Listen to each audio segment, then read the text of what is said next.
எல்லோருக்கும் வணக்கம் and hi, welcome to village Neelapur. நான் பொறிச்சிட்டு இருக்கிறது பார்த்தீங்கன்னா ஜூஸ் பழம்னு சொல்லுவாங்க. இது ஆரஞ்சு மாதிரியாக இருக்கும். இங்கே பாருங்கள், ஆரஞ்சு மாதிரி இருக்கா. ஆனால் ஜூஸ் பழம் நல்லா புளிப்பாக இருக்கும். இந்த ஜூஸ் போட்டு குடித்தோம்னா சூப்பர் டேஸ்ட்டாக இருக்கும்.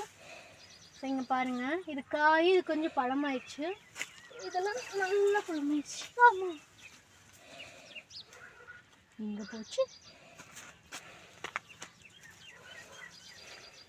காணாமல் போச்சு. இந்த பாருங்கள், இந்த பழத்தையெல்லாம் பொறிச்சு நம்ம ஜூஸ் போடலாம். ஆரஞ்சு எவ்வளோ புளிப்பாக இருக்குமோ அதே புளிப்பு இதில் இருக்கும்.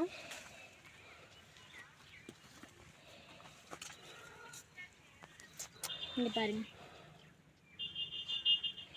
நம்ம ஊரில் பொறிச்ச ஜூஸ் பழம். இது நார்மலாக எப்பவும் போகிற ஜூஸ் டைப்பில் தான் நான் போட போகிறேன். இப்போ அதுக்கு என்னது, ஜூஸ் பழம், ஐஸ் கட்டி, சர்க்கரை எடுத்திருக்கேன். பட் இதோட டேஸ்ட் எப்படி இருக்குன்னு நான் உங்களுக்கு சொல்கிறேன். இப்போ இந்த பழத்தோட விதையெல்லாம் எடுத்துட்டு பழம், சர்க்கரை, ஐஸ் கட்டி மூணையும் போட்டு வச்சுருக்கேன். வாங்க ஜூஸ் அடிச்சிடலாம். இப்போ நான் ஜூஸ் அடிச்சிட்டேன். ஜூஸ் அடிக்கும் போதே கொஞ்சம் டேஸ்ட் பண்ணி பார்த்தா செம்மையாக இருக்குது, சூப்பர் டேஸ்ட்டாக இருக்குது. வாங்க நம்ம கிளாஸில் ஊற்றிடலாம். ஐஸ் கட்டி ஒன்று போட்டு அதில் நம்ம அடித்து வச்சேன் ஜூஸ்.